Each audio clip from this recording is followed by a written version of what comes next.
दर्शकहरू नमस्कार। एबिसी वाचमा यहाँहरूलाई हार्दिक स्वागत छ। म अनन्त अनुराग। मुलुकको सामु अहिले 2-3 प्रश्नहरू यक्ष प्रश्नको रूपमा तिर्सिएको छ। मुलुकको सामु अहिले देश ठुलो कि राजनैतिक दल अथवा पार्टी, पद ठुलो कि संविधान, यो मूलभूत प्रश्नको अगाडि हामी उभिएका छौं र मुलुक यति बेला यी प्रश्नहरूको सपाट उत्तर खोजिरहेको जस्तो देखिन्छ। राजनैतिक दललाई बारम्बार विश्वास गरेर सत्ता सञ्चालनको जिम्मा दिएका आम नेपाली जनताले राजनैतिक दलबाट के पाए भन्ने प्रश्नको उत्तर खोज्दा बारम्बार यो र त्यो बहानामा सत्तालाई, देशलाई भडखालोमा हाल्ने काम भएको उत्तरहरू प्राप्त हुँदा आम जनता निकै दुखित र चिन्तित भएका छन्। हामीले राजनैतिक आन्दोलन सम्पन्न गर्यौं, अब हामी सामाजिक क्रान्ति, आर्थिक समृद्धि र आम जनताको जीवनमा देखिने गरी परिवर्तन आउँछ कि भन्ने एउटा सुनौलो सपना देख्न थालेका थियौं। तर त्यो सपनामाथि तुषारपात भएको छ, सपनामाथि प्रहार भएको छ, सपनामाथि नमिठो गरिकन तातो पानी खन्याउने काम भएको छ। पछिल्लो संसद विघटन गर्ने निर्णयपछि राजनीतिक गतिविधि तीव्र रूपमा अगाडि बढेको छ। अब नेकपा औपचारिक रूपमा कसको हो भन्ने प्रश्न निर्वाचन आयोगको हातमा पुगेको छ भने संसद जीवित छ वा विघटन भइसक्यो भन्ने विषय सर्वोच्चको हातमा पुगेको छ। आजै 11वटा रिटमाथि प्रधान न्यायाधीशको एकल इजलासले सबै मुद्दाहरूलाई संवैधानिक इजलासमा पठाउने आदेश दिनुभएको छ। यी मुद्दाहरूमा कुनै पनि अन्तरिम आदेश जारी भएन। यता प्रमुख प्रतिपक्षी दल नेपाली कांग्रेस संसद विघटनको विषयलाई लिएर देशभरि व्यापक जनविरोध प्रदर्शन गर्ने जनाएका छन् भने जसपा नेपाल अझ मात्रै देशैभरि प्रधानमन्त्रीको यो कदमको व्यापक विरोध गरिरहेका छन् र यति बेला नेकपा भित्रको दुई समूहले नेकपामा आफ्नो बहुमत रहेको दाबी गरिरहँदा यो विषय निर्वाचन आयोगको हातमा पुगेको छ। आज यो स्थिति उत्पन्न हुनुको पछाडिको परिदृश्यको बारेमा कुराकानी गर्नेछौँ। कसरी प्रतिनिधि सभा विघटनसम्मको यात्रा एकाएक हुन पुग्यो वा यसको पछाडिका परिदृश्यहरू अरू केही थिए अथवा कहिलेदेखि यो संविधानमाथि, यो प्रणालीमाथि र यो संसदमाथि यस्तो प्रहार सुरु भयो। हामीसँग राजनीतिक नेता, नेकपाका नेता लीलामणि पोखरेल हुनुहुन्छ। अहिले खेमाको रूपमा कुरा गर्दा उहाँ माधव नेपाल र पुष्पकमल दाहाल प्रचण्ड खेमातिर हुनुहुन्छ। प्रश्न रूपमा भन्नुपर्दा उहाँलाई कार्यक्रममा स्वागत गर्नु। नमस्कार लीलामणिजी, कार्यक्रममा स्वागत। नमस्कार। नमस्कार। पहिला चाहिँ केही कन्टेम्पोरेरी इस्युको कुरा गरिहालौँ, त्यसपछि मूलभूत विषयमा प्रवेश गरौँ। ठिक छ। नेकपाको आधिकारिकता अब कसको हातमा छ, कसले प्राप्त गर्छ? कमरेड प्रचण्डको र माधव नेपालले नेतृत्व गर्नुभएको आजै हाम्रो हिजो केन्द्रीय समितिको बैठकले कमरेड केपी शर्मा ओलीलाई पार्टीको अध्यक्षबाट हटाई त्यसको ठाउँमा कमरेड माधव कुमार नेपाललाई राखेको छ, जससँग पार्टीको यथेष्ट बहुमत छ। त्यही बहुमतको केन्द्रीय समितिको बैठकले त्यो कुराहरूको निर्णय गरेको छ। तपाईहरुको पार्टीको विधान अनुसार महासचिव र अध्यक्ष नभएको बैठकमा त्यो बैठकको वैधानिकता पार्टीको विधानले स्वीकार पार्टीको संख्याले निर्धारण गर्ने हो कि पदले निर्धारण गर्ने हो? पार्टीको निर्णय प्रक्रियामा पार्टीको विधानले स्पष्ट भन्छ बहुमतले गर्ने निर्णय पार्टीको निर्णय हुनेछ। म तपाईलाई विधानको प्रावधान देखाइदिन सक्दछु कतिमा गरिरहेका छ भन्ने कुराहरूको। पार्टीको विधानले के भनेको छ भन्दाखेरि बहुमतको निर्णय, यहाँ मसँग धारा छ, विधानको धारा 55 1 2 3 4 1 2 3, विधानको धारा 60 क है, विधानको धारा 17, यी थुप्रै कुराहरू छन् जुन विधानले पार्टीमा चाहिँ नि अल्पमतको निर्णय बहुमतले मान्ने होइन, बहुमतको निर्णय अल्पमतले मान्नुपर्ने। है पार्टीको महाधिवेशन सहमति आधार गर्ने महाधिवेशन क्याटेगोरी गर्यो भनेको छ। अब आउने महाधिवेशन सहमति आधारबाट गर्ने, तर पार्टीको संगठनात्मक काम कारबाही गतिविधिमा मत विभाजन भएमा बहुमतले गर्ने निर्णय अल्पमतले स्वीकार गर्नुपर्नेछ। हरेक व्यक्ति पार्टीको अधीनस्थ हुन्छ, पार्टीको मातहत हुन्छ र तल्ला कमिटी माथिल्लो कमिटीको मातहत हुन्छ। सँगसँगै बहुमतले गर्ने निर्णय पार्टीको निर्णय हुन्छ भनेर पार्टीको विधानमा स्पष्टसँगले उल्लेख छ। अब अहिले हिजोको केन्द्रीय समितिको बैठकमा आज हामीले निर्वाचन आयोगमा त्यो पत्र पनि बुझाएर आयो। केन्द्रीय समितिको निर्णय 441 जना हामीले पार्टी एकता गर्दाखेरि संयुक्त एकता महाधिवेशन, त्यसलाई एकता महाधिवेशनको हैसियत दिएको छ। हिजो दुईटा अलग अलग पार्टी थिए नि त, नेकपा माओवादी केन्द्र, नेकपा एमाले, दुईटै पार्टीलाई विघटन गरी नयाँ पार्टी नेपाल कम्युनिस्ट पार्टी ब्राकेटमा नेकपा भनेर हामीले बनायौं। अब पुरानो पार्टी रहेन, नयाँ पार्टी। अनि के भन्यो, यो संगठन, यो पार्टी विधानले निर्माण गरेको अन्तरिम विधानद्वारा पार्टीको काम कारबाहीहरू हुनेछ, सबै काम कारबाहीहरू अन्तरिम विधानद्वारा सञ्चालित हुनेछ भनेर लेखा छ। अब 441 जना मध्ये 441 जनामा एकीकरण प्रक्रियामा 4 जना थपिनु भयो, 445 जना हुनुभयो। 445 जना मध्ये 3 जनाको मृत्यु भयो। रविन्द्र अधिकारी, डीआर पौडेल, कमान सिंह लामा भनेपछि 445 मा 3 जना कट्टी भएपछि 442 जना भयो। अनि 3 जना राजदूत बन्नुभयो। 3 जना राजदूत बन्नुभयो। 3 जना भएपछि 39 जना भयो, 439। 5 जना संवैधानिक आयोगका पदाधिकारी हुनुभयो। 5 जना संवैधानिक निकायका पदाधिकारी, कोही चाहिँ आयोगका प्रमुखहरू हुनुभयो, कोही चाहिँ प्रदेश प्रमुख हुनुभएको छ।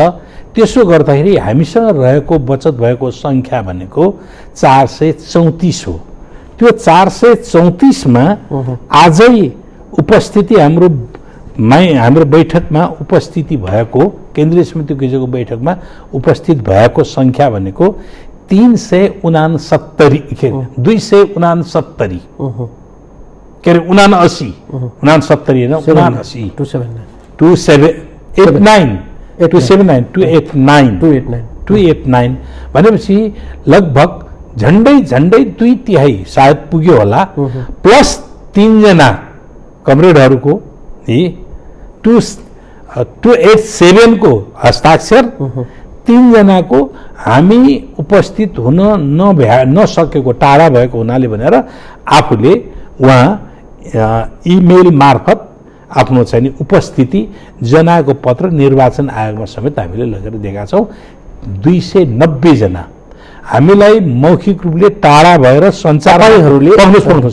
टाढा भएर सञ्चार माध्यमको पनि उपयुक्त प्रयोग गर्न नसक्दाखेरि खबर गर्दाखेरि झन्डै 15 जना कमरेडहरूले उहाँहरूले हामी सम्भवतः केही भोलि आइपुग्नुहुन्छ, भोलि पनि केन्द्रीय समितिको बैठक छ, आइपुग्नुहुन्छ। त्यसो गर्दाखेरि हामीसँग लगभग अहिले चाहिँ नि 289 के अरे 200 अहिले अहिले चाहिँ 290 अब चाहिँ नि 300 प्लस हाम्रो पक्षमा रहन्छन्। अब यसो गर्दाखेरि त्यसको प्रतिशत सङ्ख्या कति भयो त? लगभग 68% हुन आउँछ। यी 68% केन्द्रीय कमिटीका सदस्यहरूले बसेर बैठक गरेर निर्णय गरिसकेपछि त्यो वैधानिक हुन्छ कि 113 जना बसेको वैधानिक हुन्छ? तपाईले यो दाबी गरिरहँदा दाबी होइन, तपाईँ एउटा सिटिजन पनि हो, तपाईँ एउटा नागरिक पनि हो। यो कुरो चाहिँ निर्वाचन आयोगले डिसिजन गर्ने कुरा हो। तर सवाल के हो भने तपाईहरूले जसरी संख्यात्मक रूपमा दाबी गर्दै हुनुहुन्छ, हिजो प्रधानमन्त्रीज्यूले म बहुमतमा छु, पार्टी चाहिँ मेरो मातहतमा छ, पार्टीको आधिकारिक चाहिँ लाइन हाम्रो हो, महासचिव र अध्यक्षको जतातिर हुन्छ त्यतातिर चाहिँ पार्टीको आधिकारिकता हुन्छ भन्ने दाबी गर्नुहुन्छ। अध्यक्ष र 441 मध्ये अध्यक्ष र महासचिव चाहिँ एकातिर, 439 अर्कोतिर भयो भने त्यही पार्टी वैधानिक हुन्छ? यस्तै कुरा तपाईँले तर्क गरेर तपाईँ चाहिँ मैले गरेको उहाँहरूको दाबी हो। त्यही त भनेको उहाँहरूको सुन्नु भएको छ। तपाईँले त्यो दाबीलाई त तपाईँले मेरो प्रश्न के हो भने यस्ता हास्यास्पद कुरा गरेर अनि जनतालाई चाहिँ बेकुफ बनाउने हास्यास्पद कुरा, एक्लै प्राइम मिनिस्टरले सबै चिज गर्ने अथवा एक्लै केपी कमरेडले चाहिँ नि म एकातिर एक्लै छु, म ह्याप्पी वेट हो, अरू सबै केही पनि होइनन् भनेर बन्छ? त्यस्तो हुन्छ? पार्टीको निर्णय प्रक्रिया के छ? हुनु त नपर्ने हो, हुनु त नपर्ने हो। तपाईँ मेरो फेरि प्रश्न अब आइहाल्यो विषयवस्तुमा। हुनु त नपर्ने हो, हुन त संविधान अनुसार चाहिँ संसद विघटन पनि हुनु नपर्ने हो। संसद विघटन तर संसद विघटन भएको छ, राष्ट्रपतिज्यूबाट त्यसको अनुमोदन भएको छ। यो विषयवस्तु अब अदालतको हातमा पुगेको छ। ठिक भन्नुभयो तपाईँले, हुनु नपर्ने हो तर भएको छ भनेर भन्नुभयो तपाईँले, ठिक कुरा। बाटोबाट यदि हामीले हिँडेको यो अवस्था आउँदैन थियो भने मेरो प्रश्न तपाईँले व्याख्या गर्ने भन्दा पनि तपाईँले क्वेसन मात्रै सोध्नुहोस् प्लिज।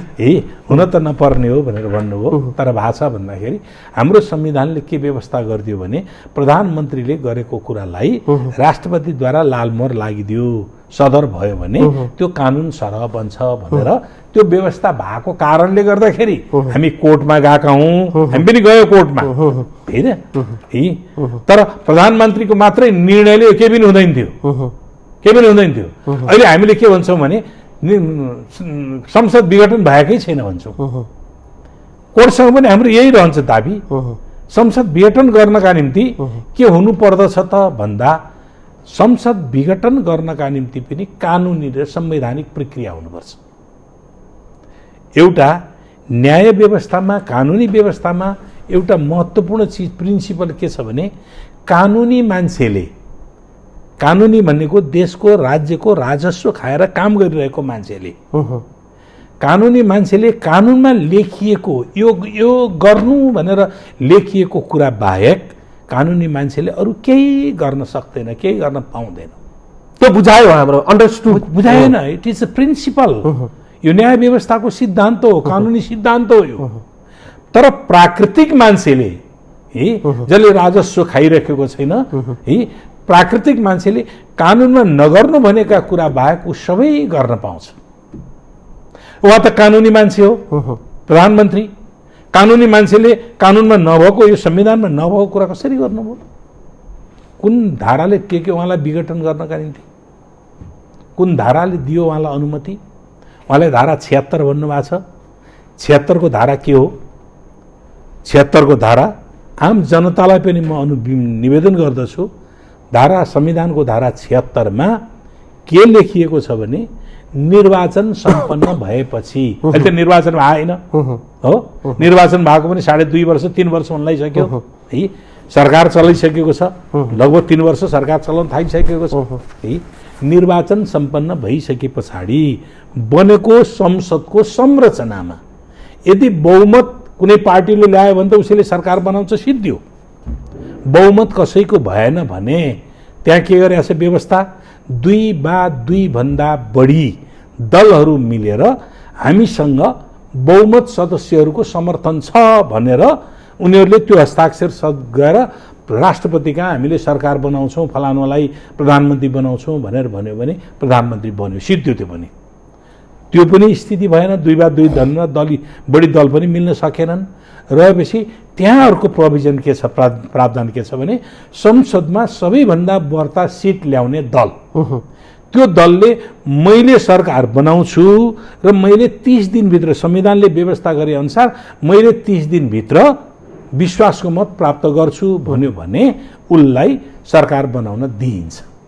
उसले 30 दिनभित्र विश्वासको मत ल्याउनु पर्छ। ल्याउन सकेन भने संविधानको धारा 76(7) अनुसार उसले अर्को निर्वाचनको निम्ति, ताजा जनादेशको निम्ति अर्को निर्वाचनको सिफारिस गर्छ। त्यो संसद विघटन गरेर अनि राष्ट्रपतिले त्यसलाई मानेर त्यो अर्को निर्वाचनको तिथि मिति घोषणा गर्ने हुन्छ। बस के अहिले सरकार गठन गर्ने बेला भएको तपाईले तर्क गरे जस्तै प्रधानमन्त्रीज्यूले जुन धारा टेकेर संसद विघटन गर्ने प्रस्ताव गर्नुभयो, राष्ट्रपतिज्यूले त्यसलाई स्वीकार गरिसकेपछि राष्ट्रपतिज्यूबाट पनि गल्ती भयो भने तर्कना तपाईको तर्क हो। राष्ट्रपतिज्यूबाट हैन, राष्ट्रपतिजी यो संविधानको संरक्षक हो। संरक्षकले कसैले भक्षा गरेर आयो यो भने यो भक्षा गर्न पाइन्न भनेर भन्नुपर्ने हो क्या। उहाँले तैँले खाइस्, ठिकै गरिस्, ल तैँले खाएको मैले मानिदिएँ भनेर भनिदिनु हो। उहाँले पनि इतिहासमा ब्लन्डर, धेरै ठुलो गल्ती गर्नुभयो। देशको संविधानको संरक्षकले उहाँले गल्ती गर्नुभयो धेरै ठुलो। उहाँले के भन्न सक्नुहुन्थ्यो, उहाँ सेरिमोनियल हो, म मान्दछु, तर यो त कुनै पनि संविधानको धारा दफा कुनै पनि उल्लेख भएन र त्यो संविधानको धारा दफाले तपाईलाई व्यवस्था, यो विघटन गर्ने व्यवस्था कहीँ अधिकारै दिएकै छैन। तपाईले यसलाई फर्काउनुहोस्, लैजानुहोस्। प्रधानमन्त्रीजीको तर्क सुन्नु भएको छ नि तपाईले? होइन, मैले प्रधानमन्त्रीका धेरै तर्क सुनिरहेको छु। तपाईहरुले चाहिँ घाँटी निमोठिने काम गर्नुभयो, तपाईहरुले चाहिँ घेराबन्दी गर्नुभयो, तपाईहरुले काम गर्न दिनु भएन। डे 1 देखि तपाईहरुले चाहिँ उहाँलाई चाहिँ ठिक ठाउँमा आउनु बुझिहाले। यो कसले गरेको? पार्टीले गरे हैन। मैले भने पार्टीले गर्यो भने पार्टीका नेताहरूले गरे। पार्टीका नेताहरूसँगको झगडाको रिस देशमाथि पोख्न पाइन्छ, संविधानमाथि पोख्न पाइन्छ। पार्टीका नेताहरूको रिस त यी पार्टीको विधान छ, पार्टीको विधानबाट हल खोज्नु पर्यो नि। पार्टीका नेताहरूले काम गर्न दिएनन् भन्ने हो भने पार्टीको विधानबाट हल खोज्नु पर्यो। अब पार्टीको विधानबाट देखा परेका, पार्टीमा देखा परेका समस्या अनि संविधानलाई कुल्चेर अनि देशलाई पीडा दिने हक छ उहाँलाई। गलत मान्छेको हातमा म सत्ता दिएर चाहिँ अगाडि बढ्न सकिन, बाध्यात्मक अवस्थामा मैले गर्नु पर्यो भन्ने भावनाले देश चल्दैन, कानुनले चल्छ देश। रिसले देश चल्दैन, न्याय व्यवस्था, कानुनी व्यवस्थाले देश चल्छ। कसैको अनुहार मन परेन भनेर काट्न पाइँदैन, मन नपर्न सक्छ। त्यसकारणले उहाँ के निरङ्कुश हो, उहाँलाई संविधानभन्दा माथि राखेको छैन। उहाँ पार्टीको टिकटबाट, पार्टीको निर्वाचनबाट चुनाव लड्नुभएको हो। संसदमा जानुभयो, संसदीय दलले पार्टीको दल नेता बनाइदियो, संसदीय दल नेता बनाइदियो। पार्टीको निर्वाचनमा उहाँले घोषणा पत्र लिएर पार्टीले तयार पारेको निर्वाचन जित्यौं भने हामीले यी काम गर्नेछौं भनेर दिएको घोषणा पत्रको आधारबाट उहाँ निर्वाचित भएर जानुभयो र सरकार बनाउनका निम्ति उहाँ दल नेता चुनिनु भएको हो। पार्टीभन्दा पृथक उहाँ आफै पार्टीको अध्यक्ष पनि हो।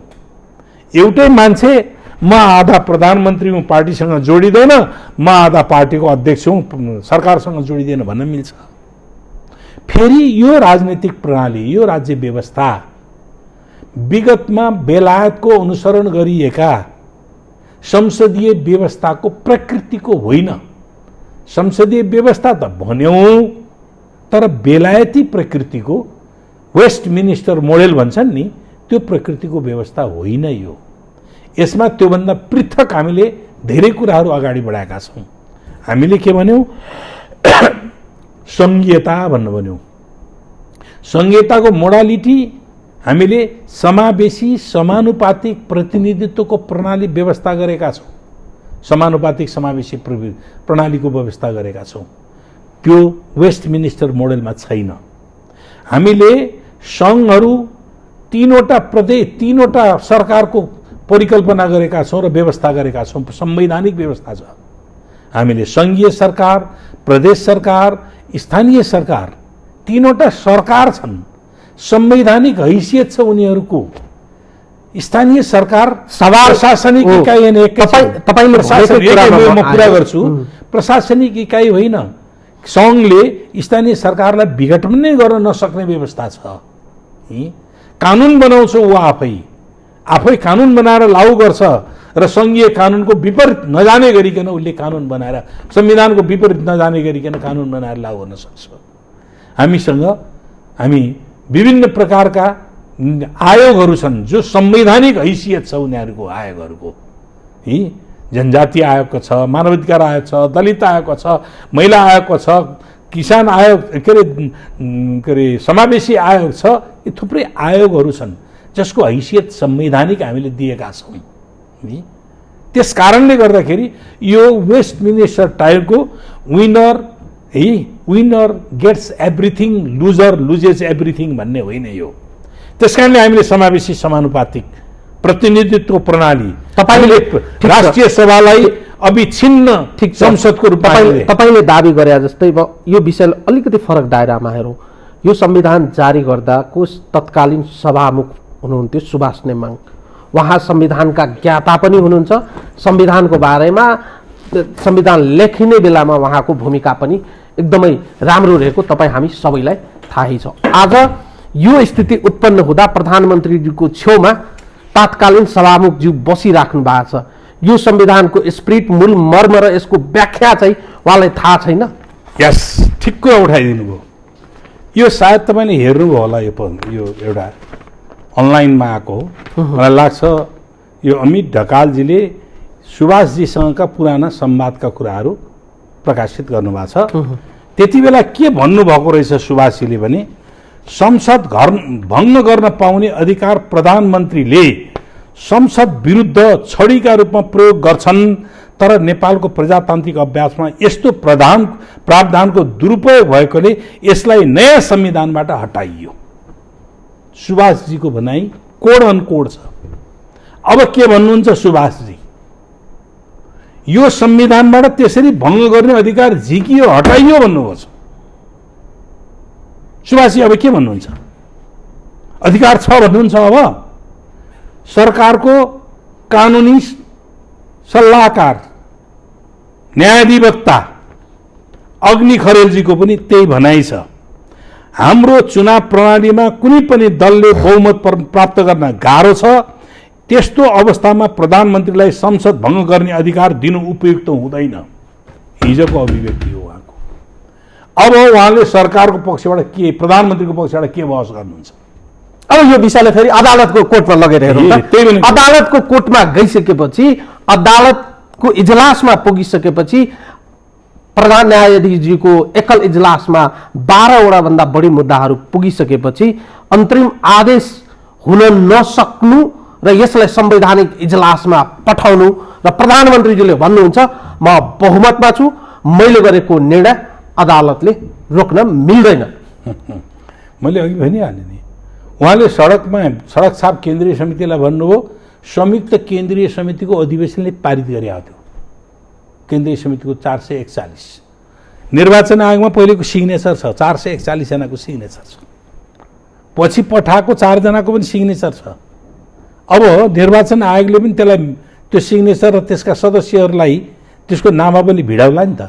उहाँले अरू लिएर आएर 1200, 1500, 2100, मसँग 2100 छन्, उनीहरूसँग जम्मा 200 चाहिँ नि 90 जना रहेछन् भन्नु होला। त्यसो हुन्छ? मसँग 2100 को केन्द्रीय समिति छ। अहिले चाहिँ नि प्रचण्ड र चाहिँ नि माधव नेपालले नेतृत्व गरेको पार्टीमा चाहिँ नि जम्मा 290 जना रहेछन्। अल्पमत ऊ भयो कि म भयो, यो तर्क गर्न मिल्छ? यही तर्क गर्नु होला उहाँले। त्यसकारण कहाँबाट बहुमत प्राप्त गर्नुभयो? 441 मध्येको बहुमत देखाउनुहोस्, हामी मान्न तयार छौँ, मान्न तयार छौँ। उहाँले एउटा चाहिँ भनाइ बाहिर ल्याउनु भएको थियो, पिलो निचोर्दैमा मान्छेको शरीरको वेट घट्दैन रे। मैले अझै व्याख्या गर्ने पर्छ जस्तो लाग्छ। पर्दैन। मुटु झिक्दैमा के हुन्छ? मुटु पनि त यत्रै हो नि, धेरै ठुलो त होइन नि त। मुटु झिकेर एक पाउ मासु झिकिएला अनि शरीर बाँच्छ शरीर। संविधानको कुनै पनि धारा नछोइकन, धारालाई चाहिँ नि यहाँ भएको प्रावधानलाई नराखिकन विघटन गर्ने अनि पार्टीलाई थोरै यति आइ पनि नपुगेका सदस्यहरूले अनि बहुमतलाई कारबाही गरेर बहुमतलाई फालिदिएर मैले चाहिँ नि 2100-2500 चाहिँ नि केन्द्रीय समिति बनाएँ, त्यस कारणले म चाहिँ नि उछु भनेर भन्ने, बहुमतमा हुँ भनेर भन्ने मिल्छ कहीँ? यो संविधान जुन देखाइराख्नु भएको छ, यो संविधान मृत्युशैय्यामा पुगेको छ, अचेत अवस्थामा छ। संविधान पुरै मृत्युशैय्यामा गयो र अचेतमा भयो म भन्दिनँ, तर उहाँले यो संविधानलाई दुरुपयोग गरेर नभएको, कहीँ उल्लेखै नभएको कुरोलाई मेरो अधिकार हो, संविधानमा हुँदै नभएको, लेख्दै नलेखिएको कुरोलाई मेरो अधिकार हो, मलाई पार्टीले पेल्यो त्यस कारणले मैले संसद भङ्ग गरेँ, पार्टीले पेल्यो संसद भङ्ग गरेँ भन्न मिल्छ? अब म तपाईँलाई सैद्धान्तिक बहसतिर लान चाहन्छु। यो त कन्टेम्पोरेरी इस्यु भयो। अस्ति 5 गते जे घटनाक्रम, जे राजनीतिक गतिविधि अगाडि बढ्यो मुलुकमा, त्यसको पछाडिको परिदृश्यहरूलाई एक एक गरिकन केलाउने हो भने हामी पछिल्लो निर्वाचनमा पुग्छौँ र पछिल्लो निर्वाचनबाट यसको व्याख्या, विश्लेषण, एकता, सहकार्यतिर पुग्छौँ। पार्टीको एकताको पछाडिको रहस्यको रहस्योद्घाटन भयो कि भएन 5 गते? एउटा हदसम्म भयो। म के भन्छु भने त्यो कसरी भयो? अहिले हामीले जे देखिरहेका छौँ, आज निर्वाचन आयोगमा केन्द्रीय कमिटीले गरेको जे निर्णय गरेका छौँ, हामीले कम्युनिस्ट पार्टी चलाउन खोजेको, कम्युनिस्ट पार्टीको फिलोसफिकल ग्राउन्ड भनेको मार्क्सवाद, लेनिनवाद हो। त्यसको दार्शनिक पक्ष भनेको द्वन्द्वात्मक ऐतिहासिक भौतिकवाद हो। है, द्वन्द्वात्मक ऐतिहासिक भौतिकवाद, योमा रहेर पार्टीले मार्क्सवाद, लेनिनवादी दृष्टिकोणहरूलाई, संसारलाई त्यही दृष्टिकोणबाट समाजमा भएका विकृति विसङ्गतिहरूलाई बदल्ने र संसार न्यायिक समाज निर्माण गर्ने, अन्यायपूर्ण होइन, न्यायिक समाज निर्माण गर्ने। अनि त्यसका निम्ति हाम्रा वरिपरिका, म व्यक्ति किटानी गर्दिनँ, हाम्रा परिवेश, हाम्रो समाजका दुश्मनहरू हामीले के भन्यौँ त भन्दाखेरि यसको अधिक उत्पीडन गर्ने दुश्मनहरू के हुन्? सामन्त वर्गहरू हुन्, पुँजीपति वर्ग जसले मजदुरको शोषण गर्छ, साम्राज्यवादी वर्ग मुलुकहरू जसले साना मुलुकहरूको अत्याचार गर्छ, दमन गर्छ, शोषण गर्छ, त्यसका विरुद्ध पनि लडेर स्वतन्त्रता र मुक्तिको कुरो गर्ने, सबै है सर्वे भवन्तु सुखिनः सर्वे सन्तु निरामया, यो हैन, वसुदैव कुटुम्बकम, संसारलाई एउटै परिवार बनाएर, परिवारमा त भेदभाव हुँदैन हो, त्यो बनाउन खोज्ने कुराहरू जसलाई हामीले पदावलीय रूपमा समाजवाद र साम्यवाद भन्छौँ, वैज्ञानिक समाजवाद र साम्यवाद पनि भन्ने गर्दछौँ। हामी त्यो परिकल्पना गरेका छौँ। हिजो त्यो अवैज्ञानिक रूपमा थियो, अब वैज्ञानिक रूपमा त्यस्तो समाज, समृद्धि, विकास, ज्ञान, हैन, मानवता, यी सबै कुराहरूलाई हामीले त्योभित्र होस् भनेर हामीले चाहेका हौँ। तर कमरेड केपी ओली यही इच्छा अन्तर्गत हामीले संविधान निर्माण गर्ने बेलामा हाम्रो अगाडि आएको चुनौती, हामीले युद्ध र आन्दोलनलाई संस्थागत गर्ने, त्यसका मागहरूलाई सम्बोधन गर्नका निम्ति हामी जानुपर्छ। हामीले संविधान सम्झौतामा बनायौँ। समाजका विभिन्न राजनीतिक शक्तिहरू थिए, निरङ्कुशताको विरुद्ध लड्ने शक्तिहरूसँग हामी एकताबद्ध भयौँ, निरङ्कुशतालाई पराजित गर्यौँ। राजतन्त्र उन्मूलन भयो, सामन्तवादको राजनीतिक संरचना उन्मूलन गरेर लोकतन्त्र ल्यायौँ आन्दोलनका शक्तिहरू मिलेर संविधान समाजवाद उन्मुख समाज निर्माण गर्ने भनेर निर्देशित गर्ने संविधान निर्माण गर्यो। तर कमरेड केपी शर्मा ओली जसलाई हामीले हाम्रो पार्टीको नेता बनाएर लगेका थियौँ, उहाँको मकसद अर्कै रहेछ। रूपचन्द्र भन्नुहुन्थ्यो, उहाँले भनेको बडा गहन कुरो छ, मौका नपाएर इमानदार बनेर बसिरहेका बेइमानहरू, मौका नपाएर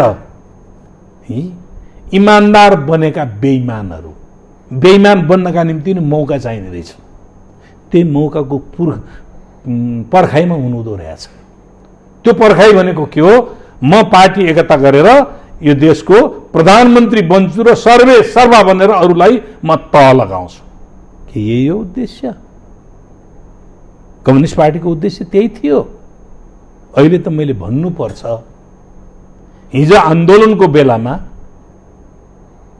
निरङ्कुशताको विरुद्धको आन्दोलनको बेलामा उहाँले भनेको युट्युबमा अहिले छ्यास्छ्यास्ती छ, गोरुगाडा चढेर अमेरिकाको यात्रा गर्न खोज्ने, गणतन्त्र ल्याउनलाई गोरुगाडा चढेर अमेरिकाको यात्रा गर्न खोज्ने भनेर भन्नुभएका अहिले पनि युट्युबमा छ्यास्छ्यास्ती हेर्न पाइन्छ। उहाँको कुरामा बहकिएर आउनु तपाईहरूको पनि गल्ती हो, प्रचण्डको पनि गल्ती हो नि। कसरी बहकियो? हामी त वस्तुवादी, उहाँ अब त्यो पार्टीको नेता पनि भइसक्नुभयो, नेकपा एमालेको नेता पनि हुनुभयो। त्यसकारणले उहाँले हिजो गरेका गल्ती कमजोरीहरू, हिजो गरेका उहाँका दृष्टिकोण सच्याउनु भएको होला, किनभने समाजवादमा जानका निम्ति उहाँ तयार भएको होला। हामीले बुझ्यौँ त्यो, हामीले त्यो अनुभूति गऱ्यौँ। मान्छे सधैँभरि एकै ठाउँमा हुँदैन, परिवर्तित हुन्छ। इतिहास बताइदिउँ, चिनिया कम्युनिस्ट पार्टीले लाल सेनाको स्थापना गर्यो चुतिया भन्नेको नेतृत्वमा। चुतिया भन्ने च्याङ्काई सेकको सेनाको जर्नेल हुनुहुन्थ्यो। जापानी आक्रमण विरोधी युद्धका बेलामा च्याङ्काई सेकका सेनाबाट विद्रोह गरेर जनमुक्ति सेनामा उहाँ सामेल हुनुभयो र चिनिया लाल सेना गठन गर्नको निम्ति उहाँको भूमिमा फादर अफ रेड आर्मी भनेर चुतियालाई भन्ने गरिन्छ। परिवर्तन हुँदो रहेछ।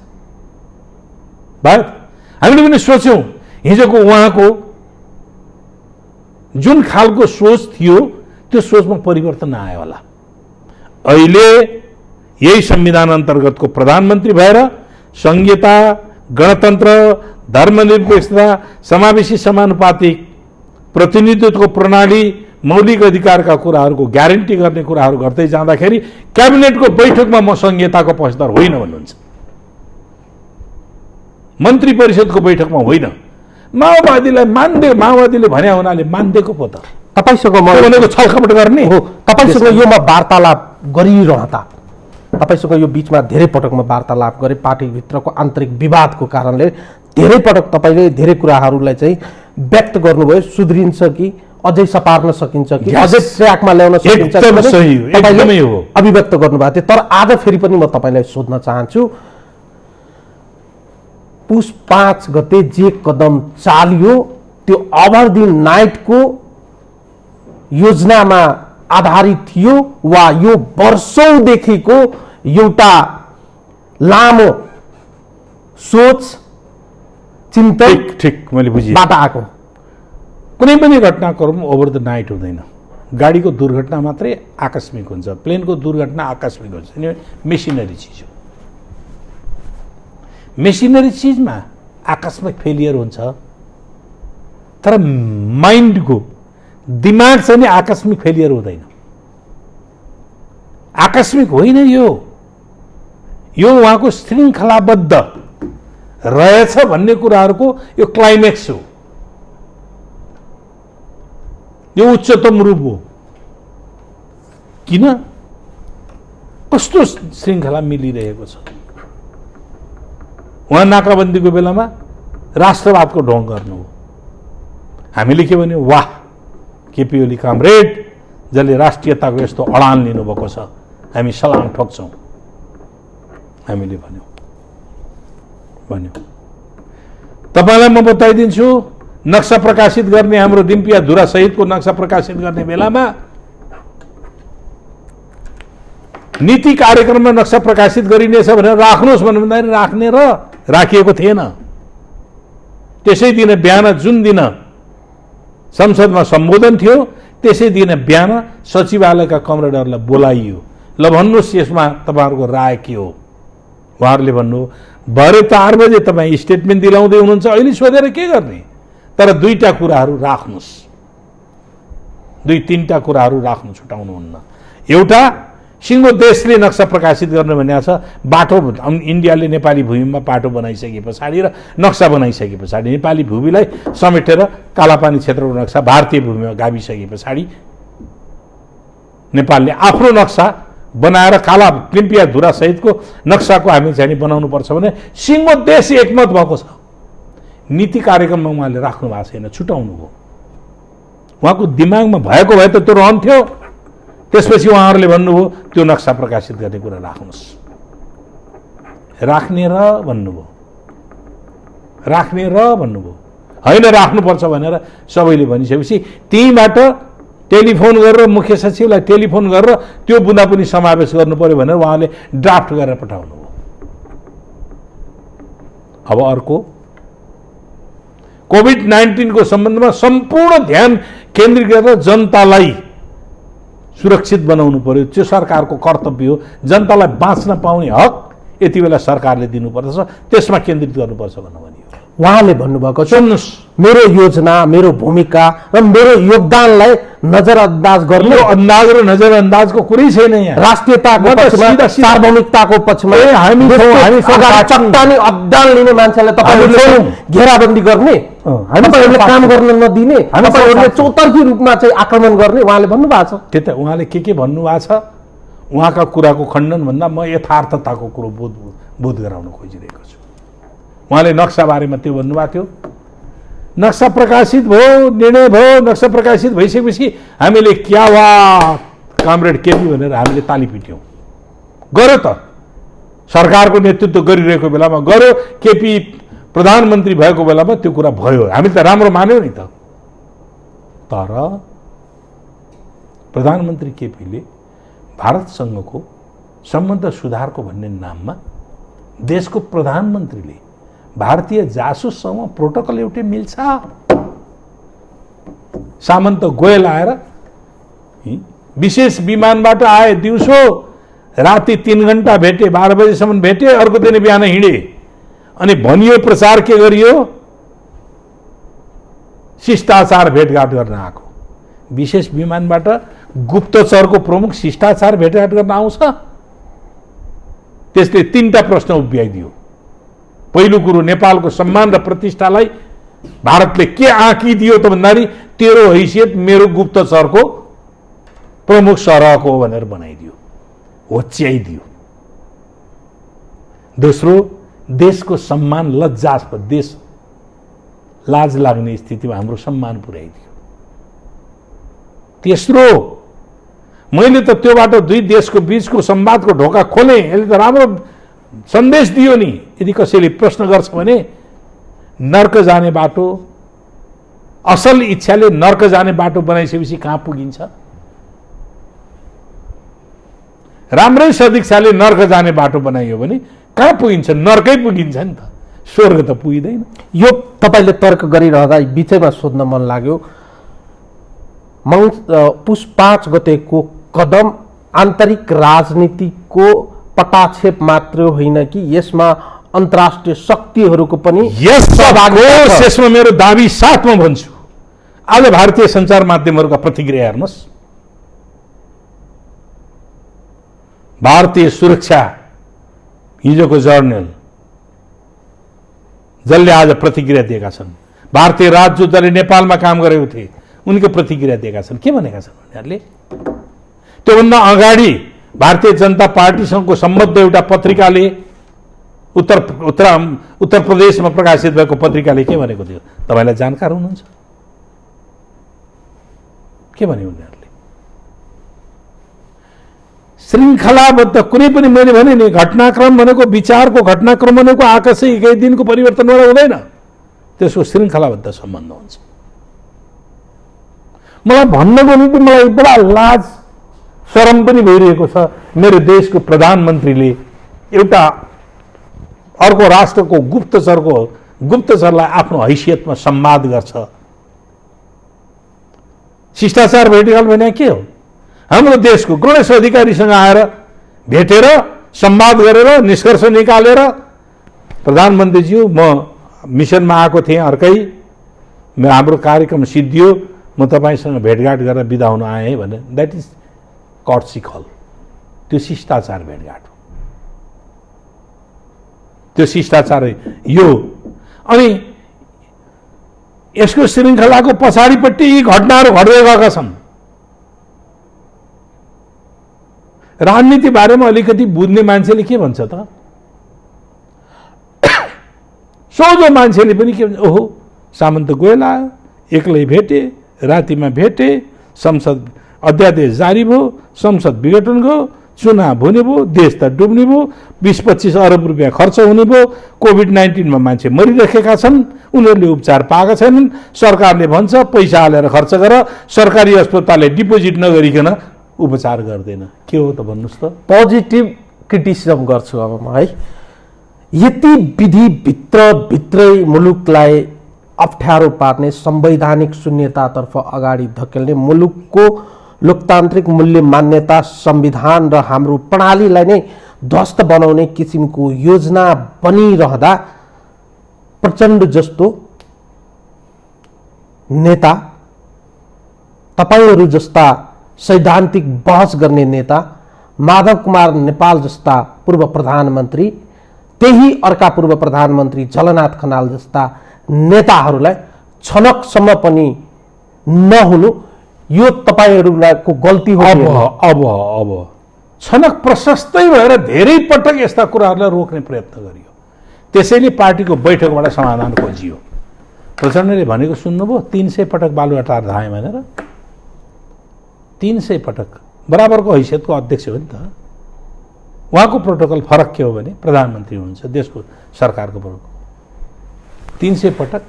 तर प्रधानमन्त्री निवासमा 2 पटक पुग्नु। अस्ति एक दिन प्रधानमन्त्री के अरे प्रचण्डको छोरा प्रकाशको श्रद्धाञ्जली कार्यक्रम, वार्षिक श्रद्धाञ्जली कार्यक्रम, त्यहाँ त पुग्नु।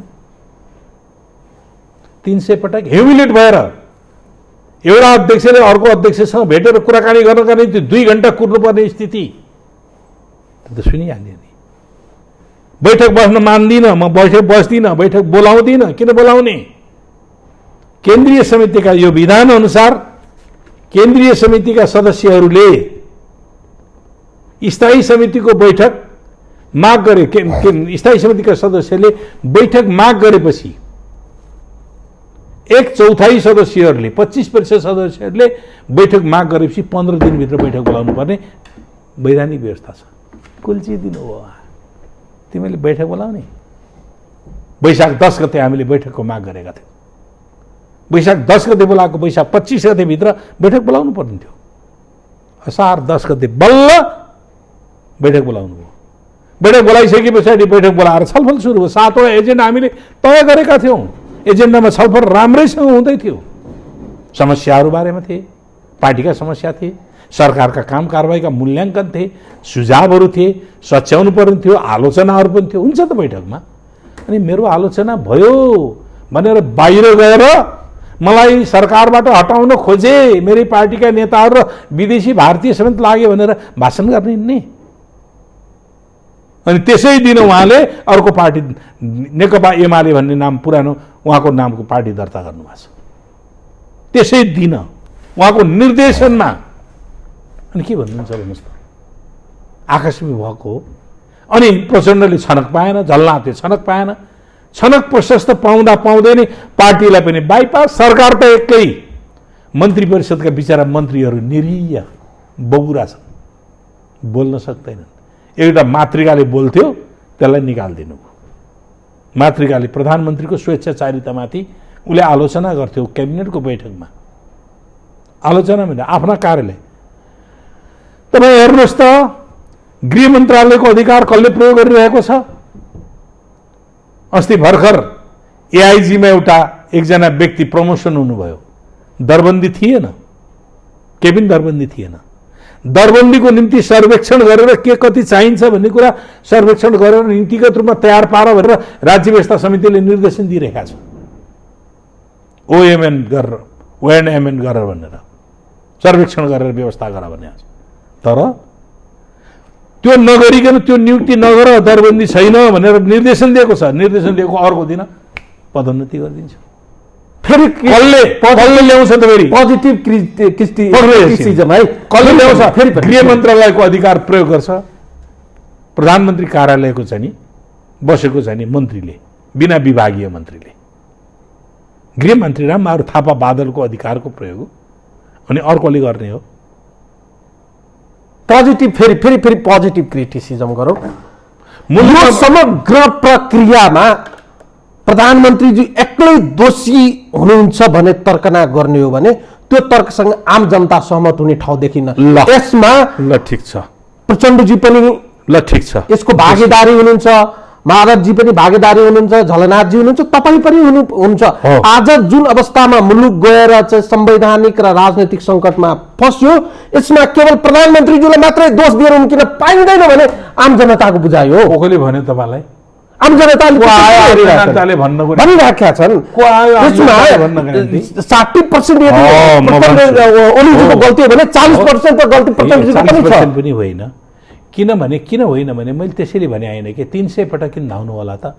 पार्टीलाई व्यवस्थित गरौँ, सरकार र पार्टीको सम्बन्ध राम्रो गरौँ, राम्रा काम गरौँ, भ्रष्टाचार नियन्त्रण गरौँ, सुशासन गरौँ, जनताले के मागेको छ जनताको प्राथमिकतामा ध्यान दियौँ। अनि भ्रष्टाचार भयो मन्त्रीले गर्यो भन्ने बित्तिकै के गर्ने होइन भनेर उहाँ भाषण गरिदिनुहुन्छ। अनि त्यो छानबिन गर्ने आयोग कक्रक्क परेर बस्छ। किन प्रधानमन्त्रीले होइन भनिदिएपछि अनि छानबिन गर्ने आयोग चाहिँ के गरेर बस्छ? त्यो अख्तियार भन्ने छ नि बहुरो, त्यो कक्रक्क परेर बस्छ। अनि साना साना माछा समात्न थाल्छ, भुरा माछाहरू। ठुला माछा छोडिदियो, सम्भव छैन। अब कतिपय अवस्थामा नीतिगत भ्रष्टाचार हुन्छ। म बताइदिउँ नीतिगत भ्रष्टाचार कसरी भएको छ। गोकर्ण सफारी 1 वर्ष अगाडि कानुन परिवर्तन गरिएको छ। सानो एउटा झिनो कुरा राखियो, नेसनल ट्रस्टको सम्पत्ति शिक्षा स्वास्थ्यमा खर्च गर्ने भन्ने व्यवस्था गरिएको थियो। त्यसमा सुत्त घुस्यो, पर्यटन भनेर घुस्यो। बिचरा सांसदहरूलाई पर्यटन भन्न घुसेको ठिकै त होला नि, लागेछ। 1 वर्ष पछाडि त्यहाँको त्यही घुसाएको आधारबाट अनि त्यहाँको कन्ट्र्याक्ट दियो। 6 वर्ष म्याद हुँदै 6 वर्ष अगाडि कन्ट्र्याक्ट दियो। नीतिगत भ्रष्टाचार भनेको त्यही हो। अर्को म बताइदिउँ नीतिगत भ्रष्टाचार कस्तो हुन्छ भन्ने कुरा होइन भन्नुहुन्छ। 70 करोडको डिल गरेको त्यो त सार्वजनिक हो नि त। उहाँले के भनिदिनु हो? होइन भनेर भाषण गरिदिनु हो। अनि प्रधानमन्त्रीले भाषण गरिदिएपछि कसको आँट त्यहाँ छानबिन गर्नका निम्ति संसदमा गएर भनिदिनु हो कोभिड-19 आएपछि ओम्नीको औषधि प्रकरण उहाँले पनि भनिदिनु हो कहाँ भागै छैन, भ्रष्टाचार भएको छैन। अनि भ्रष्टाचार भएको छैन भने त्यसको औषधिको किन चाहिँ नि त्यसलाई ब्ल्याक लिस्टेड त्यो आयात गर्नेलाई ब्ल्याक लिस्टेड गर्ने भनेर टेलिभिजनमा किन भनिदिएको त? त्यसको चाहिँ नि डिपोजिट जफत गर्ने भनेर किन भने? 5 करोड डिपोजिट जफत गर्ने भनेर किन भने? भ्रष्टाचार भएको छैन भने? यस्ता कुराहरू त्यो उठ्यो, आवाज पार्टीभित्र पनि उठ्यो। सुशासन गर्नुहोस् राम्रो, जनतालाई सङ्कटको बेला जनतालाई राज्यले सुरक्षा गर्ने हो।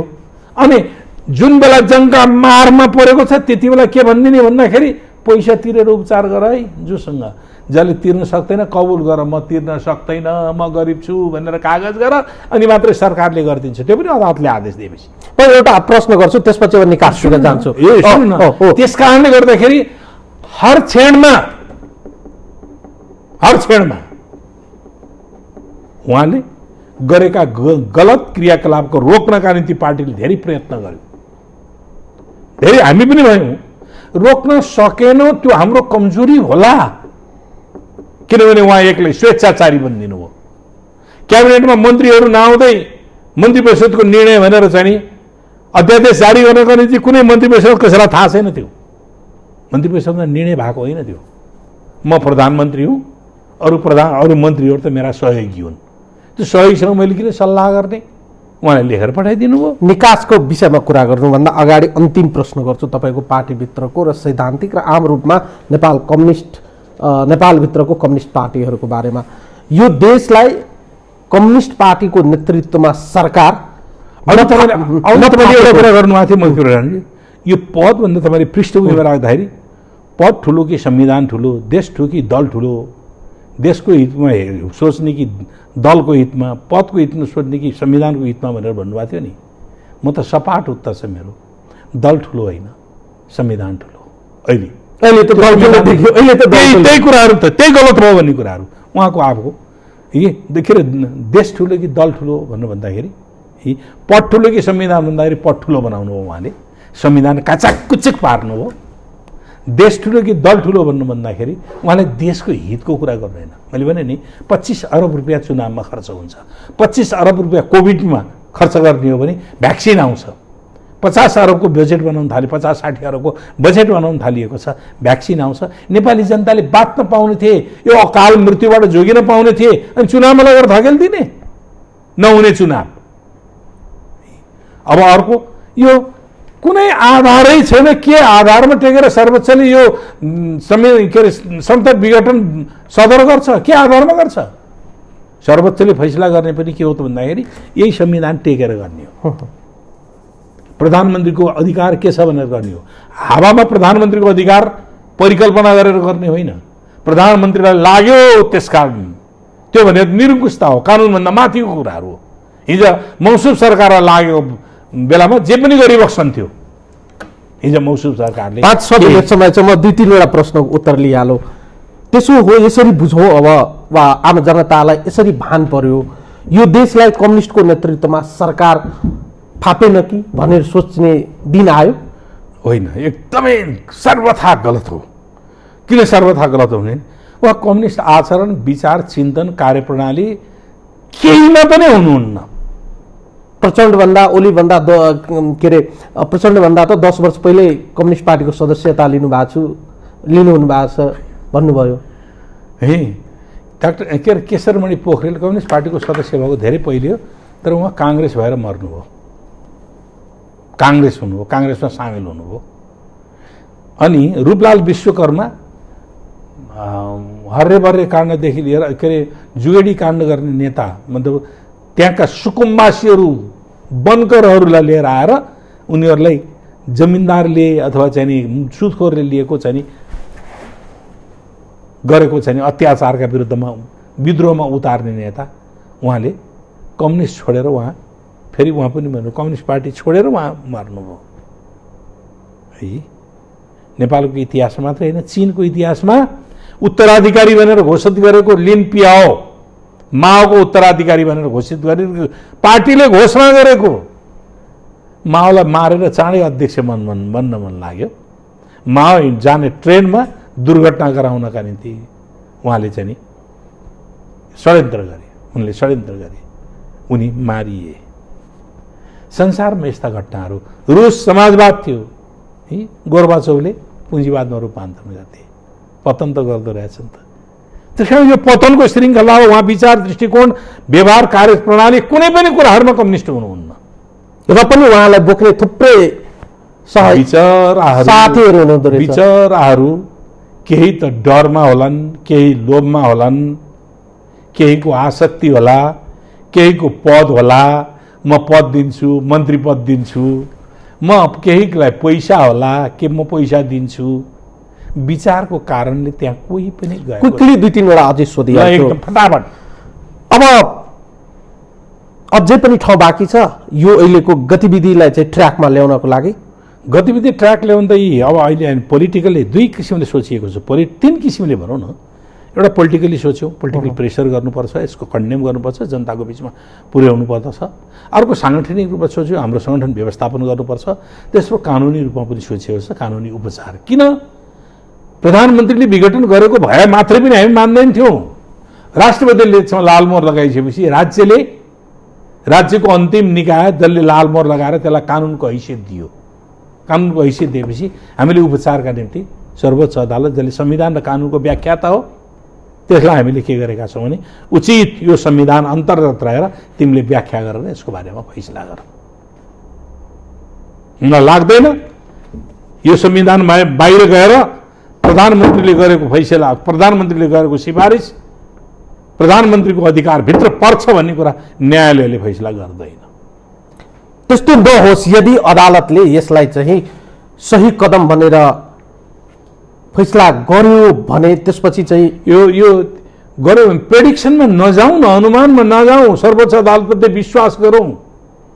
अहिले हाम्रो कानुनको रक्षा गर्ने, हाम्रो अधिकारको, मौलिक अधिकारको रक्षा गर्ने सर्वोच्च निकाय भनेको सर्वोच्च अदालत, सरकार निरङ्कुश बन्न सक्छन्।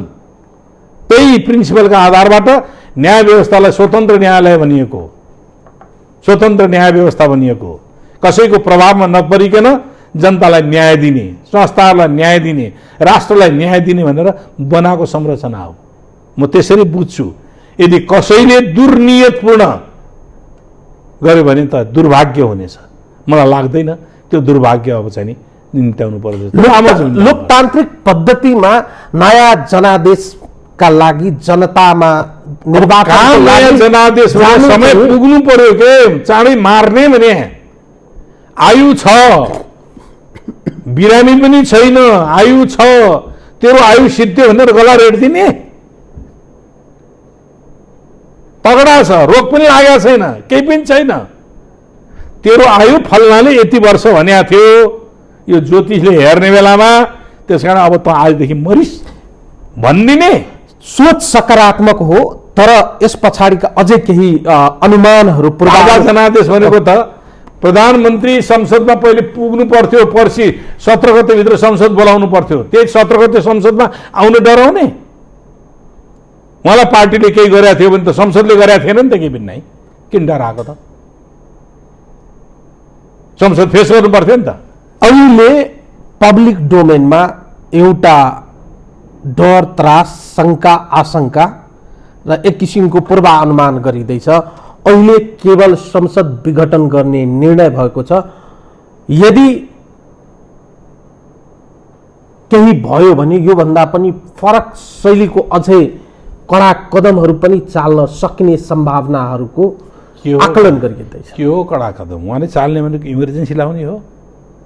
उहाँले त भनिसक्नु भएको छ, संवादका दौरानमा के भन्नुभयो, छलफलका दौरानमा पार्टीको मिलाउँ, पार्टीका काम कारबाही मिलाउँ, तपाईँका जिम्मेवारीहरू मिलाउँ, गल्ती कमजोरीहरू सच्याउँ भन्ने बेलामा मलाई तपाईँहरू दबाब दिने, म यो कुर्सी भाँसेर फालिदिन्छु। के भने आयो त्यो? मलाई तपाईँ दबाब दिने, म यो कुर्सी भाँचेर फालिदिन्छु भनेको सिस्टम भत्काइदिन्छु भने अब के? कुर्सी भाँचेर त अरू कुर्सी आइहाल्छ नि त, आइहाल्थ्यो नि। म कुर्सी भाँचेर म छोड्नु पऱ्यो भने कुर्सी भाँचेर फालिदिन्छु, त्यो भनेको त स्वाभाविक रूपले बुझ्नुहोस् न। त्यो कुर्सी भाँच्ने दौरानमा च्यात्नु गयो, यहाँ कुर्सीमा सोफामा लगाएको त्यो केही थियो, त्यो च्यात्नु हो। यो संविधान च्यात्नु भएको छ। अनावश्यक मुलुकको लागि अब संविधानमा व्यवस्था भएको संवैधानिक प्रमुखहरूको नियुक्ति सम्बन्धी, संवैधानिक आयोगका पदाधिकारीको नियुक्ति सम्बन्धी ऐनमा संविधानमा व्यवस्था 6 जना, उपसभामुख नियुक्ति भएको छैन, त्यो खाली छ। त्यो पनि वर्ष 3 सम्म किन राखिरहेका? यो संविधानको त्यसलाई बलजफ्ती गरेर 2 जनाले निर्णय गर्ने बनाउने, यो सबैजनाको पदाधिकारी। यो संविधानको भविष्यमाथि तरबार झुन्डिएको छ भने बहस वा यसको चाहिँ आशंका गर्ने हो भने यो संविधानमाथि झुन्ड्याएको त्यो तरबार हटाउन त्यति सहज छ? अब त्यति सहज छैन, त्यति सहज छैन। जनता यति बेला, नेपाली जनताले लोकतन्त्रको अभ्यास गर्न थालेको हो, निरङ्कुशताको विरुद्ध लडाईँ लडेको हो, युद्ध पनि लड्यो निरङ्कुशताको विरुद्ध, जनआन्दोलन पनि गर्यो निरङ्कुशताको विरुद्ध, र सङ्घीय लोकतान्त्रिक गणतन्त्र नेपाल बनाएको हो। यहाँबाट पछाडि फर्कन सक्ने सम्भावना बहुत कम छ। तर दुष्टहरूले बेला बखतमा दुःख दिइरहन्छन् नेपाली जनतालाई। यो हो, त्यसलाई दुष्टता, धृष्टता, हैन, राष्ट्रप्रतिको कुलङ्गार प्रवृत्ति भन्नुपर्दछ। नेपालको राजनीति, अन्तिम प्रश्न गर्छु, नेपालको राजनीतिलाई अन्तर्राष्ट्रिय जगतले नजिकबाट निहाल्दै गर्दा कतिपय अन्तर्राष्ट्रिय ठुला सञ्चार मिडियाहरूले नेपालको राजनीतिक सङ्कट लामो टनेलमा फसेको सङ्केत गरेको छ। यसको अर्थ के बुझौँ हामी? अब अर्थ त किन त्यसो भने त्यो त थाहा छैन, तर संविधानलाई नै अप्ठ्यारोमा पार्ने, संविधान प्रयोग नगरिकन संविधानलाई धरापमा पार्ने, संविधानमाथि नै बलात्कार गर्ने, संसदलाई सार्वभौम जनताको सार्वभौम अधिकारको प्रयोग गर्ने थलोलाई नै छिन्न भिन्न पार्ने प्रवृत्तिले लोकतन्त्रलाई धरापमा पारेको, लोकतन्त्रलाई धरापमा पारेर अति दक्षिणपन्थी प्रवृत्तिलाई टेवा दिनका निम्ति म एउटा मात्रै इक्जाम्पल दिएर तपाईँसँग गर्छु। राम्रो काम गर्ने एउटा कर्मचारी जसले उज्यालो बनाइदियो, जसले भ्रष्टाचार न्यूनीकरण गर्यो, जसले लोड सेडिङमा कम गरिदियो, जसले ऋण मोचन गरिदियो प्राधिकरणको, जसले चुहावट कम गरिदियो, त्यसलाई एक टर्म थपिदिँदा राम्रो हुन्थ्यो भनेर जनताले एक टर्म थप भनेर सडकमा आवाज उठाउँदाखेरि सञ्चार माध्यममा, सार्वजनिक सञ्चार माध्यममा धेरै बोले भएन, अनि सडकमा पनि उत्रेर आफ्नो ऐक्यबद्धता जारी गर्दाखेरि रक्त मुछेल हुने गरिकन कुट्यो सरकारले। एकजना बलात्कारीलाई न्यायालयले गलत तरिकाले छोडिदिँदाखेरि त्यसलाई कारबाही गर भनेर सडकमा उत्रिएका जनतालाई गोली ठोकेर घाइते बनायो। तर यो संविधान च्यात्नुपर्छ, यो संविधान फाल्नुपर्छ, सङ्घीयता फाल्नुपर्छ, धर्मनिरपेक्षता फाल्नुपर्छ, गणतन्त्र फाल्नुपर्छ भनेर सडकमा जानेहरूलाई यो सरकारले संरक्षण प्रदान गरिदियो, अघि पछि पुलिसको स्कटिङ गरिदियो। अब भन्नुहोस् कुन दिशातिर जान थाले रहेछ सरकार? संविधान विपरीत, निरङ्कुशताको दिशा, लोकतन्त्रको विरुद्ध, गणतन्त्रको विरुद्ध जान थालेको रहेछ। अनि त्यो गोरु गाडा चढेर अमेरिका जाने यात्रा जस्तै हो भनेर भनेको चिज र यो मिल्छ कि मिल्दैन? त्यो एकदमै सर्ट आन्सर। अब तपाईको अहिलेको समूह संविधान जोगाउनेतिर लाग्ने कि घोषणा गरिएको निर्वाचनको तयारी गर्ने? हाम्रो त पहिलो प्रथम यो संविधान घोषणा गरेकै यो बेठिक छ, यो मान्यतै छैन। हामी त संविधान जोगाउनेतिर लाग्ने हो। नेपाली जनताको के अरे संवैधानिक अधिकारको, सार्वभौमताको अधिकार प्रयोग गर्ने थोरो जो संसद छ त्यो संसदको रक्षा गर्ने हो। त्यहाँबाट रूपान्तरण गर्दै समाजवादको दिशामा जाने भनेको हो क्या। मैले जुन कुरा अघि नै भने, समाजवाद कुन दिशामा जाने हो? सामाजिक विसङ्गतिहरूका यदि संसद पुनर्स्थापना भएन भने मुलुक द्वन्द्वमा फस्छ। त्यसले त स्वाभाविक रूपमा देखाइदिइसक्यो त, स्वाभाविक रूपमा देखाइदिइसक्यो। जनता त्यस्तो चाहेको छैन। म तपाईँलाई धन्यवाद दिन चाहन्छु। एकदमै गम्भीर तरिकाले आज बहस गऱ्यौँ हामी। निकै महत्त्वपूर्ण विषयवस्तुहरू तपाईँले उठान गर्नुभएको छ। पार्टीभित्रको विषयवस्तुहरू, भोलिका विषयवस्तुहरू, आजका विषयवस्तु र अस्तिका विषयवस्तुहरू पनि उठान गर्नुभयो। सम्भवतः अझै पनि समय धेरै घर्किसकेको छैन। चेत खुल्ने हो भने मुलुक र अहिलेको प्रणालीलाई जोगाउने यथेष्ट ठाउँहरू छ, तर सबैको ध्यान, बल र इच्छा शक्ति देखिनु पर्दछ। बेठिक गर्नेहरूमा चेत भया। धन्यवाद तपाईँलाई। धन्यवाद दर्शकहरू। उहाँ हुनुहुन्थ्यो नेकपाका नेता लीलामणि पोखरेल। आजको लागि यो संवाद यति नै। सम्पूर्ण युनिटलाई मैले पनि बिदा दिनुहोस्। नमस्कार।